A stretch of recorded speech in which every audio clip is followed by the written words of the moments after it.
കർത്താവെ, നിന്റെ ഉന്നതമായ നാമത്തിന് സ്തോത്രം ചെയ്യുന്നു. കർത്താവെ, നിന്റെ വിശുദ്ധ പൗരോഹിത്യത്തെ മഹത്വപ്പെടുത്തണം. കർത്താവെ, സഭയിലുള്ള സാന്നിധ്യം പ്രകടമാക്കണം.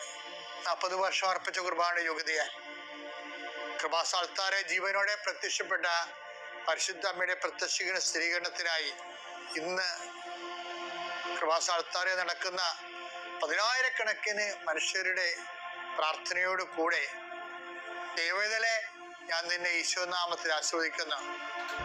മാതാവിന്റെ പ്രത്യക്ഷീകരണത്തിൽ ഇന്ന് വരെ നടന്നിട്ടുള്ള എല്ലാ അനുഭവ സാക്ഷികളുടെയും സാക്ഷ്യങ്ങള് നിനക്കും ഈ നിമിഷം നിന്റെ ഏറ്റവും വലിയ സങ്കടകരമായ അവസ്ഥകളെ അതിജീവിക്കാൻ ദൈവം നിന്നെ സഹായിക്കട്ടെ എന്ന് പ്രാർത്ഥിക്കുന്നു.